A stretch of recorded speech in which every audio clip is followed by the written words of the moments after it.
swag. I think they like my Colorado swag. Cause when I'm in that flag, I don't really know just how to act. And when I'm in that goal, you know I'm acting bad. Holla, get a bus with my Colorado swag. My Colorado swag, my Colorado swag. I think they like my Colorado swag. My Colorado swag, my Colorado swag. Man, I swear, I think they like my Colorado swag. My Colorado swag is pushing 180. Speeding past competition, see you later, baby. Colorado Army with soldiers like the Navy. And boat is where we station, patiently awaiting. When I hit the field, it's so hard to behave. I'm Colorado swagging as the crowd do the wave. Look into my eyes, I can tell that you afraid. Cause you know we finna hit ya. Hey, you on your own now. Why you Welcome into DNVR Buffs Pregame. I'm Henry Chisholm. I'm here with Ryan Koenigsberg, Ben Girding, Ali Monroy is producing as always, and the Buffs are playing in the Pac-12 Championship in 30 minutes. How do you guys feel? Earmuffs for the kids. Let's fucking go. Let's go! Oh my God, the vibes are immaculate in the DNVR bar. The music is on point, and the Buffs have an opportunity to win a championship tonight. And I don't. It feels unreal. It's gonna take a second, I think, honestly, when like you just see the intro package from ESPN and like that sort of stuff to really like feel it. Because as I walked in and Henry was like, "You seem really calm." Yeah, and I was like, I compared him to the ocean. Yeah, which I guess it was like low tide. I'm not sure it's like a tide thing. I think it's something about like the high seas or whatever. You should have compared me to like a Montana lake. Ooh, yeah. Very quaint. Yeah. Yes, calm. Quaint. Yeah, I sure, don't know yeah. what quaint means, but it Yeah. sounded like the I word know. fit. It's definitely not a fit there. Okay, no, he's been calm all day because Yeah, I was saying like I'm getting nervous, I feel it, and he's like, nope, I am not nervous. I trust this team. It just comes down like last night. Remember when you tweeted out from the DNVR Buffs account like, "How's everyone feeling?" I was like, "Ken got us," Yeah. and that's how I feel tonight. Yeah. Ken got us. I feel like that's kind of where I'm at too. And not just Ken. I think Ken is a huge part of it, but Eli got us too. You know, Ethan Thompson's a problem. And that's something we've been saying for a couple days. We've been saying before the tournament, when they played him throughout the season. I feel like I'm taking Eli against anybody at this point. And then you look at the front court, and I like what they've got going on there. This team is just a really good basketball team. And, you know, it starts at Tad Boyle too. Yep. Tad got us. I'm happy. I mean, I'm the nervous one here. Yeah. There's is. something Who saw that inside me coming? that is just, it's feeling a little off. But I think the vibes are really spreading to me because, yeah, Ryan just, you know, Allie walked up here today and she was getting stuff set up. And I looked down and Ryan just calmly sitting in a booth down at the DNVR bar, just like the calm before the storm. And, I mean, I'm ready to hear you scream, you know, the first bucket, the first time we see a Dallas Walton huge slam. But, I mean, you're right. There's a lot of things to be nervous about from Oregon State, but there's a lot of counter punches Colorado has. And Rick George tweeted out a picture of all the hardware tonight, from the trophy to the, you know, most outstanding player, as well as the, you know, all conference, like the tournament team. I think you could make incredibly strong arguments for 3, maybe even 4 Buffs. Now, obviously, they're not going to win that much, but McKinley Wright, I think, is a lock. Eli Parquet has a good case. Jariah Horn has a good case. Evan Batty has a good case. It's all right. I'm getting excited. Hey, so I have a little bit of a new perspective on this game after last night. Last night I was riding really high on the vibes after that win, and I really still feel super confident in this team. But today, I went back and watched the Buffs' 2012 run. We all did. To the Pac-12 Championship, and it changed my perspective a little bit because in that tournament, the Buffs were in the same position that Oregon State is in now. True. And really, Arizona's a different kind of breed than the Buffs, so they're not really taking the role of Arizona in this. But what the Buffs did is they showed up to Los Angeles in that case and said, there's only one way we're going to the NCAA tournament, and it's if we win 4 games in 4 nights. And that's where Oregon State is coming from. And that, to me, is the biggest challenge that presents itself to the Buffs is, can you be more desperate than them? Can you want it more than them? Can you want a Pac-12 championship ring on your finger more than those guys don't want their seasons to end, their careers to end? And don't tell me about the NIT. No one cares about the NIT. Nope. So to them, this is their last chance to extend their time together. And that's a really really powerful drug. Desperation is a really powerful drug. The Buffs not only have to be more desperate because they've worked in a lot of cases 4 years to have this opportunity. They have to embrace the role as dream killer. In this scenario, you are Goliath and they are David, and you have to embrace that and really like cherish it. You have to kind of be mean. You have to be as my guy Goose on Twitter said, like, you have to be an asshole here. Yep. You have to go into this and say, like, I want to see tears on that sideline on the end of this game. Yep. And it's a interesting position to be in because they're not used to being here. You know, this is the team that was picked 7th in the Pac-12. They could have been underdogs against anyone. Well, they're going up against a team that was picked last. Or 10th. Was it last or 10th? Oregon State? Yeah. Last. Okay. They were last. Yep. So you are the big were. bad wolf here. And also, you're the better team. And I think you can actually harness their desperation to your favor. They could be a little frantic. They might be a little out of sorts. You have the senior leadership. You have the upper hand in terms of talent. So just go out there and play Colorado basketball. You got to play desperate because they are going to bring you. You can't be more intense than they will be in this game. But you can also be the more calm and more collected team in this game. Yep. And I think it's important to note, it's not just Oregon State that has a lot on the line. The Pac-12 does too. And the Pac-12 is also going to be rooting for Oregon State because they want another team that gets in. And for that reason, we're going to play a quick game. Oh, we got a game. Ben, you're going to put on this hat, the conspiracy hat, a Right. tinfoil hat. The one that's been around for God knows how long. And on who knows how many heads. Eric wore it last night, but I don't think he has lice anymore. Oh, cool. Oh, he got over the lights. Yeah, well, he's past the light. Eric, He if did you're the watching, gasoline and congrats the hair on. thing. Oh, see that? I thought it was I don't- mayo. that mayo would have been my route. I wouldn't have done the Peanut butter? gasoline. Peanut butter number 2 probably in front of gasoline. Yeah, gasoline. You know, just a The longer we talk one-stop about this, shop. the longer Ben wears that hat. Well, this is the first hat appearance on the Buffs show since early in the football season, I think. Yeah. Oh, we busted out the tinfoil hat. I think at some point I probably made some outlandish Sam Neuer projection, and Henry handed it to me. So Ben though, are you worried about the Pac-12 refs in this game potentially impacting because the stakes? Dev, I'll have him Look, do it I'll in a be second. honest. I am always worried about the Pac-12 refs. This tournament has not been great. Last night, last night I still can't get over the fact how Andy Enfield wanted a foul called on McKinley Wright after he said nothing when his player just clocked him with the elbow. I don't care if it was unintentional.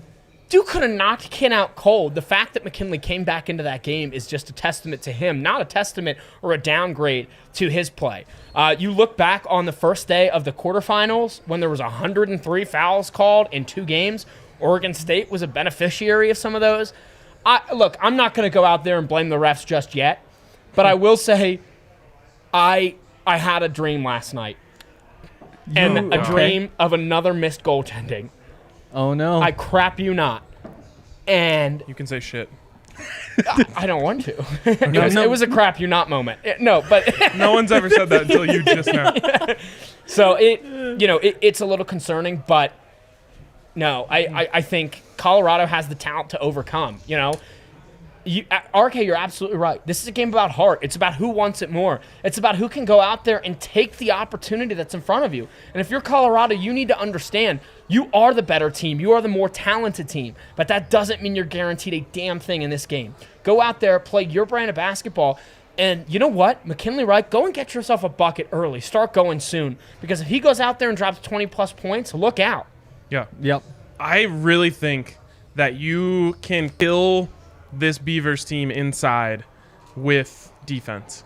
I really think if you go out there and you suffocate them early, like you have honestly to Cal and USC to start these tournament games. If you go out there and suffocate them, I think you can really take their spirit. Because how'd they get here? Hot shooting. Yep. They have been doing an incredible job on offense. They've also done a really good job on defense. But offense is, I think when they come into this game, they're thinking, if we continue to shoot like this, if Jared Lucas continues to knock down threes, if Ethan Thompson continues to cook, we're going to be okay. It's up to them to make sure they are not okay. Make sure they at the under 16 they feel incredibly uncomfortable. Yep. You want them to be looking around like, does anyone else have it tonight? Because These two guys don't. And I think between McKinley Wright and Eli Parquet, you can take that and you can take their spirit. And again, go kill their dreams. You have to go be dream killers. Get out the scythe and go to work. Yeah.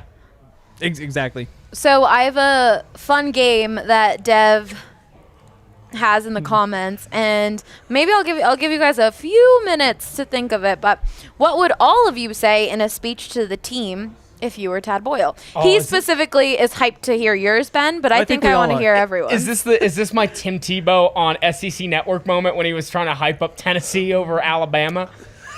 He's such a big Sure. Tim Tebow fan. Maybe it's like Tim Tebow in the locker room after they lost that one game that one year when he was like, I The promise. speech. Yeah. That's the a good one. speech. The Wow, speech. it really means a lot to I mean, me. it's Absolutely. like carved into a rock on Florida's campus. I was It's this close crazy. to applying to Florida just for that reason. A Florida Tim Tebow jersey hangs above my bed. I think you'd fit in Yeah. well there. I'm not sure if I like that. All right. Okay, do you guys want to do it now, or do you want to take a few minutes? Are you ready to? I think the best speeches are impromptu. All right. Real Henry- quick, while we do this, I want to hear some score projections. I couldn't decide Predictions? predictions or projection. I like predictions a lot better. Just send in some scores. Like, what do you think is going to happen? We're curious what you guys think. But yeah, Ben, go ahead. You have a speech for us? Hold on.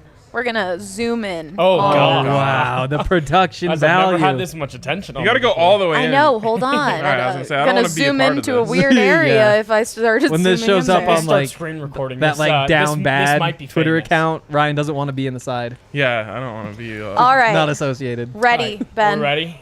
So if I'm Tad Boyle, Yeah, you're Tad Boyle. I walk into that locker room. Take your time. Seriously. Do I Think need about, to mute you, Ryan and Henry? No. All right, fellas. You got 40 minutes. I'm going to look right in the camera. Do it. You got 40 minutes to last a lifetime. Okay? This is not the semifinals. This is not the quarterfinals. This is it. This is everything you've been working for. McKinley, stand up. McKinley Wright, you've been waiting 4 years for this moment. Your entire career has been culminating in this moment, okay? This team is not better than you, all right? They're not even good. All right? Go and do your thing out there. Let's dominate on the glass. Eli, I want you to choke them. Choke them on the outside. Let's play suffocating defense, all right? 40 minutes of everything you have for the rest of your life, gentlemen. Right now, hey, bring it in. Hey, family on three. Yeah. 1, 2, 3, family. Well, there we go. okay. There we go. Guys, I was a team captain I'm in high riled. school. I'm riled. Really? Yeah, for my soccer team. I never played, but I got to give a speech before our last game that we lost 7-0. Oh, great omen there from Ben. Seriously. Okay, honestly though, I thought that was pretty good. Yeah. Yeah, I feel like that basically hit all the points. I think going I back hope it's to everything Dev wanted. I've watched like Yeah. 7 Tad Boyle Exactly. speeches today, so the only thing I want to change is he always starts with guys, not fellas. Yeah, that's fair. Yeah. He also consistently brings up defense. Like I think he just understands like the college basketball team that cares the most about defense in the country still needs to be reminded multiple times throughout every like hour you spend with them that defense is important. It's like, remember all the time that we spent in practice playing defense. Like, don't not play defense now after I made you play defense then.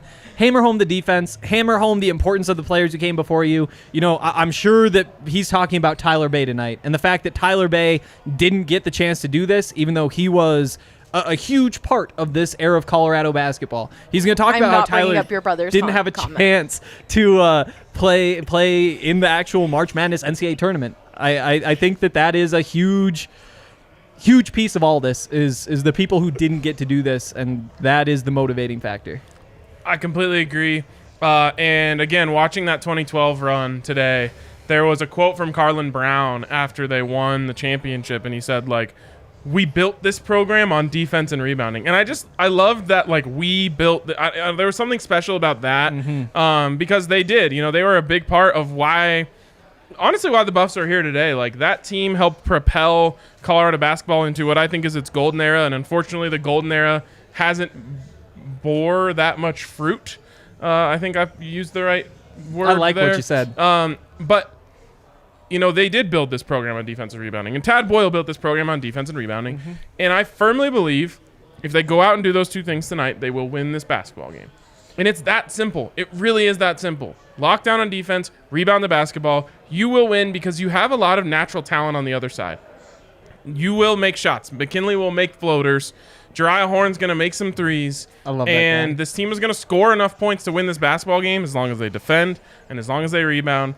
And that's what Tad Boyle's been saying for 10 years now. So it's time to go do it. Yeah, I mean, this team is just so special. And you said it with the 2012 team. You know, we built this program.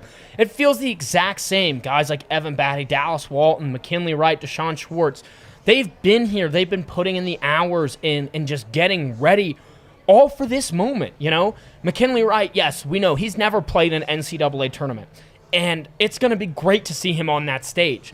But his goal right now, I mean, you cannot tell me that anybody on Oregon State sidelines, from Jocelyn Tinkle all the way to the walk-ons on that team, none of them want it more than McKinley Wright does. That man has so much drive, so much heart. He would have sat out in that USC game if he didn't. Ken's got us. You know, you just have to put blind faith in it. And you know what? If push comes to shove and they end up on the wrong side of things tonight, and McKinley Wright doesn't shoot well or anything else like that, it doesn't matter because he still gave everything he had to this team, to this game, to this program. And they've got more work to do. Yep. It'll What matter I a love little. is that they just, even celebrating yesterday, they just keep saying one more, unfinished business. Like in every speech, in every celebration, they know that this is what they're looking forward to. This is what they've wanted. And like you said, Henry, especially seeing someone like Tyler Bay not getting that. McKinley said, this is why I came back. This is why we worked so hard this summer to get to this point. They want it so bad, and I trust this team, and I think it's going to be a really great night, and I'm really, really excited. Yeah. It's like, I just want the game to get started because I just want it know. to start happening. Okay, let's quickly talk a little bit about Oregon State. I mentioned, this is a team who has no chance of going to the NCAA tournament if they don't win tonight. That's my biggest fear within them. But from a matchup standpoint, what matchups do you like, Henry? What matchups do you not like? I mean, matchups I don't like are honestly kind of tough to find. Like I said, we decided last night you probably put Eli Parquet on Ethan Thompson. And I think that when you look for the matchups you don't like against Oregon State, you have to start with Ethan Thompson. And the fact that you have, I'm not willing to call that a plus matchup for Colorado on that end of the court. Probably lose a little in size there. I think he's a little bigger than Eli Parquet. Yeah, I think he's listed 6'4", under 200 though. Like he's not. Feels a little bigger. He does. He feels a lot bigger. Yeah, he plays bigger for sure. He absolutely does. One thing that I think he presents an issue, and hey, if Eli Parquet can keep him from penetrating, then this doesn't become an issue. But he's really good at slashing to the lane and getting buckets at the rim, and the Buffs just don't have rim protectors. Like Dallas Walton can play that role once in a while, but he's certainly not a Tyler Bay or like we saw last night, an Evan Mobley, or like that behemoth who absolutely ate CSU's souls last night. They just don't have a rim protector, and that's something that he specializes in, is getting to the rim. I think the word that they used on the broadcast the other day is slither. Like he just slithers his way to the rim, and it's really true. He's super gifted at that. He's super gifted at finishing. He's super gifted at drawing fouls. So if there's one thing I'm worried about, it's him getting in there, drawing fouls, creating and one opportunities for them, because the Buffs just don't have that guy who can come over out of nowhere and slap it away. Now, if Eli Parquet can keep him out of the lane entirely, again, you're just gonna win. Like to me, it's like that simple. If you can keep him from driving, you can keep him from penetrating, you will win this game. You're not going to be able to do it the entire game. Although, heck, Matt Bradley didn't do anything for 37 minutes, and Tajizi didn't do anything for 35 minutes. Yep. So maybe he is capable of that, especially on you're not going to play again for 5 days. So there's absolutely no reason to save any energy out there. And I think that I really trust Eli to make it extremely difficult on him all game. I will say that the fouls scare me a little bit. Yep. And when you're looking for paths for Oregon State to win this game, that is absolutely one of them. It feels like it's been a while since there's been like a foul game for Colorado, where Evan's in trouble or Dallas is in trouble or whatever. But if that does pop up, the good news is that just means more minutes for Jabari Walker and for Tristan Da Silva. And sure, they aren't Evan Batty. And you know, it is still one of the biggest problems to me in my mind, but that just goes to show how good this Colorado team is they have the depth to, at least in theory, compensate for those losses if they deal with them. Yeah, I need 20-plus minutes from Jabari Walker easy. And the reason is I love how he could combat, you know, what you talk about with Ethan Thompson slashing into the lane. I think Jabari Walker is probably your best guy to be a help side defender that can jump up and contest at the rim because he's just so freakishly athletic in that regard. Mm-hmm. And he has some big-time blocks this season. So I do project foul trouble as well. That's why I want Jabari Walker in there at least, 20, 25 minutes. Because the other thing, too, is I love what he could do to match up on Alatishe. Alatishe is a really interesting athlete in the sense that he's 6'7", but he's very lengthy, he's very long, can get to the rim. Not a great perimeter shooter, which would be nice. If Jabari Walker pairs up on him, you really only have to worry about him in the post. And weight-wise, size-wise, they match up very well. And the other thing, too, is you don't have as big a guy as Evan Mobley. This is not another game anything remotely like USC. They've got Silva, who's a 7-footer, but his touch is very hit or miss. He only plays maybe 15 minutes a game. So it's Eli Parquet has his work cut out for him. Yeah, I think it's going to come a lot down to one, like I said, keeping Ethan Thompson from slashing, and then just your perimeter defense. They've got the two shooters. I'm blanking on the other guy. It's Lucas and Reichel. Reichel, yes. Yeah. Those two guys can knock down shots. So you need to stay home. You need to make sure you don't help off of those guys and give them open threes. They'll make those. What about the other side, though, Hank? What matchups do you think favor the Buffs? I think that offensively, I should. Exactly. I think Oregon State, what they're good at defensively, to me, is just good team defense. And I think that when you see a team that's built like that, I don't think anybody they have is an Eli Parquet. There's nobody who I say stay away from them. And because of that, I say go to your strengths. And I think that the matchup you like is McKinley Wright. I think that you like the offensive matchups for the big men certainly a lot better tonight than you did last night. I'm not sure how much.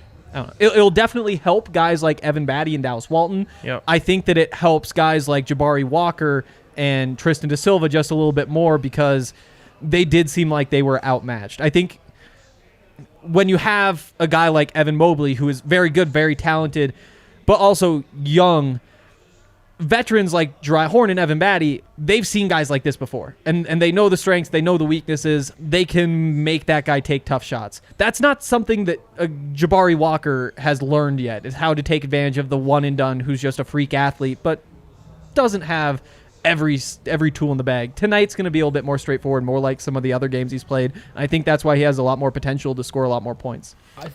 Go ahead. I think we're due for a big Jeriah Horn night, and it's exactly... Had one last night. Yeah, exactly. Well, you talk about Oregon State and how they play great team defense, and that means, how are you going to combat that? I really don't think it's going to be a one-man show, and so I think the ball is really going to be moving well, and I think Jeriah Horn is the biggest beneficiary of a McKinley Wright drive and kick. Stuff like that is really going to open up some looks for him around the perimeter, and that means, he just needs to cash in again. You get 15 points, or, like last night, you're flirting with 20s. I mean, this game really should be firmly in your control. So we have some news real quick. Tip-off was moved to 8:40, and then if the ACC Championship runs long, the game will start on ESPN News. So anyone watching I'll love running around the DNVR bar trying to change all the TVs once to get the beginning of the game, and then it'll just randomly switch at some random point. We'll have to go switch them all again. Probably the worst part of your job? Yeah. Sometimes the Right people up cheer me on down there, though. Oh, okay. Keeps me going. Because he's like full on running. That's why they're like, do you guys remember when we Ryan. saved the bar? Oh, it wow. could We might need to do that. We might tonight. need be. to Barely go. snowing. But we will, for everyone watching, we will be wrapping this up around 8:35, so that way you can switch over and get set up for the Buffs game. Just One wanted thing to let everyone know. I'll look to early is Evan Batty. Alatishe, really good athlete, super bouncy, very slim. Yes. And I think that'll be the matchup for Evan Batty. And he's really good at creating space for himself against those big athletes. And last night was rough, but those guys are different. Mm-hmm. I think that he can go right into Alatishe's chest created some space for himself and finished at the rim. I would not be surprised to see him get like 6 out of the first 8 points for the Buffs. I also wouldn't be surprised to see an early offensive foul or two. And again, like I hate to say that, but with the game the way it is and the refs the way they are, I think you're the one that should be wearing the tinfoil hat. Maybe I should be. Maybe I should be. Honestly, I hadn't even considered the refs until you asked me about it, and I was like, well, like I guess, but I don't know. Is that Larry Scott's one last middle finger to the conference? His final dying wish. His final gift. I will give you a 5th team and screw over Colorado in the process. Sometimes you can just be so just go be better than the refs can even control. Yep. The refs can't, call off Jariah Horn threes and McKinley Wright floaters, and like a lot of times in those ref games, you got to beat them offensively.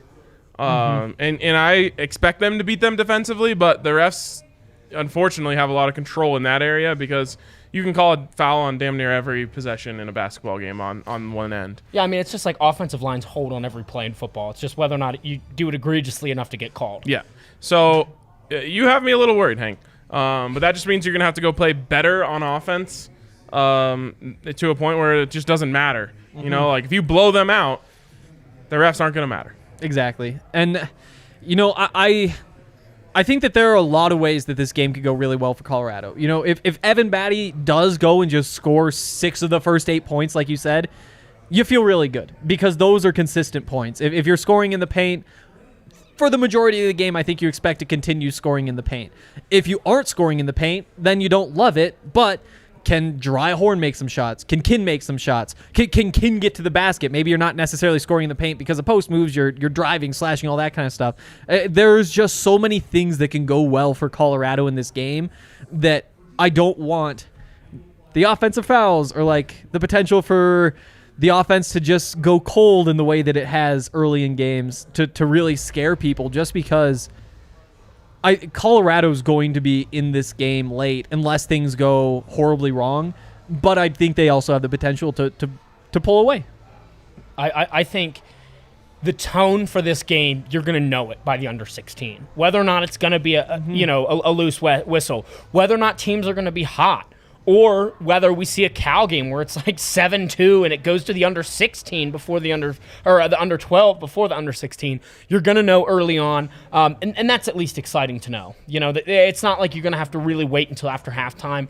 I do believe that the tone is going to be set early, and I hope it's Evan Batty in the post just really making some noise. And I agree, the offensive fouls I'm concerned about, more so just because Alatishe is so undersized in that regard that Evan Batty, we know there's an Evan Batty is big foul every game practically. So fingers crossed that doesn't happen, because if he starts feasting, oh boy. Oh boy. They're going to be all right. Yeah. Let's see some score predictions. 67. Okay. 66. Whew. 3.2 point, 1 point wins in the tournament. I like 76-57. I like that better. I do like that a lot better. 71-65. Okay. That feels like it's pretty spot on. Yeah. Just let I those feel roll. like these are the vibes that we were expecting, right? Yeah. Like some fairly close wins, but not buzzers, not going down the buzzer. By the way, last night I said I'm going to go off about the Coach of the Year voting. You absolutely leave no doubt if you win this one. Because the only other candidate who, by the way, should have been second place behind Tad Boyle in the first place was Wayne Tinkle. Andy Enfield should have been third in that race. And by the way, this is voted on by the coaches. So Tad Boyle should feel directly disrespected by his peers. And if you win tonight, you truly leave no doubt as who the best coach is in this conference this season. I wish those ballots were public. I know. Like, I wish we could see who voted for who, or like where the alliances are. I'd be willing to bet. So I read up on it today. You can't vote for yourself. I'd be willing to bet both Tad Boyle and Andy Enfield voted for Wayne Tinkle. Okay, yeah. I would be willing to bet they left each other off their ballots. Yes. Yes. All right. Before we finish the show, Sebastian is asking, what are your score predictions? I think, yesterday, Ryan, you were calling the double-digit win. Yep. Turns out the line is set at like 9 most places, maybe 8.5. Yeah. And so we were kind of right there. I think, 69-56? And I think I said 76-65. I'll give OSU another 3. I'll say 69-59. I'm give a little more credit tonight. As much as I hate teams that go by OSU, I think it's going to be close. 68-64 still is. I'm riding with that prediction. I think it's going to be closer than a lot of people think. I think that high of a line in a championship game just terrifies me. I prefer to be an underdog. That being said, let's roll. I mean, right, you said it when we were watching the Stampede to Staples. It always comes down to the last bucket. So Oftentimes it does. It's going to be an interesting one. I'm hoping it doesn't. I'm hoping it doesn't this time around, but we're going to finish the show. You got us a score? I don't normally answer this, guys. I don't know if it's going to be very high. I'll do 62-55. Okay. I like it. The last time the Buffs won, I believe it was 53-51. Okay. So sometimes teams can tighten up in games like this offensively. I just don't see that happening tonight. I really think that they're going to play free for the Buffs. Matt Cisnero saying 78-70. That's a high-scoring one. Yeah. All right, we are going to finish off with the fight song. Ooh. I've got it queued up here, so I mean, if you guys, we can't hear it. I know. I mean, So I guess you can just play us out. okay. Play us out. Last thing I'll say, go be Dream Killers. Last thing I'll say, go punch him in the mouth. Let's go win ourselves a ring. All right. Should have let Ryan end it, but whatever. Go be Dream Killers. Go be Dream Killers.